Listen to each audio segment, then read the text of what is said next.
O, ayan mga katrip, gikatulan ako ng paa, naglangag-langag na ako dito, nag-out of Palawan na, mag-enjoy, mag-relapse, ganyan, pero parang kakaiba man. Parang bigla akong nalungkot mga katrip, ay naunsa naman ni oy. Katawa-tawa ako dyan kunyari mga katrip na parang walang problema, ganyan. Pero parang unti-unti man akong namumroblema sa mga surroundings ko, oy. Ano naman to mga katrip, oy, daw hangag-hangag naman ako nito.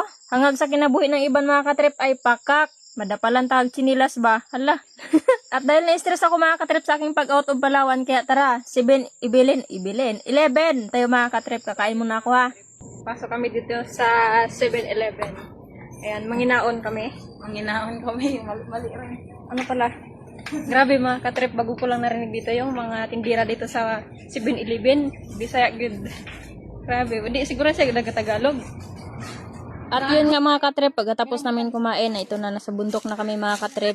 May nakita ko dito isang puno ng rambutan mga katrip, tapos may bunga rin. Kunin mo lang eh.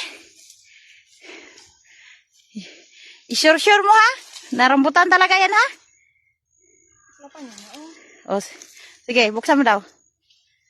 Ay, rambutan nga talaga. Lah. Oh, tuklapan! Sabi kayo, baka meron pa dito sa kabila.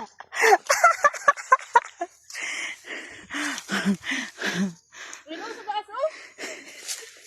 Ito, oh! San? Ay, no, gapula na, oh! San? Hindi, kunin mo eh. Ayun, oh, gaso.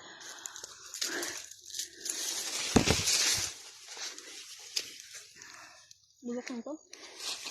Hindi. Yun o. Dali.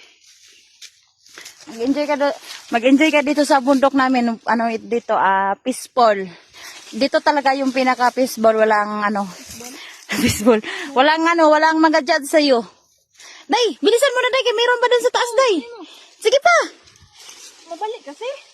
Ahay, ayusin mo ka dalawa pa kasi, oh. Bilisan mo na ba? Ha? Kuyos. Bala ka eh, magsisi ka eh.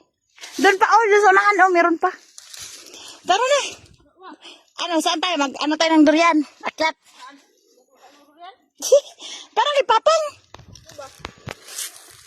Very peaceful. Dito yung, ito yung lugar na walang magasabi sa'yo ng ganto, ganyan, yung mga bastos na, ay.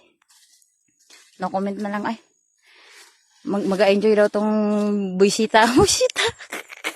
Let's go.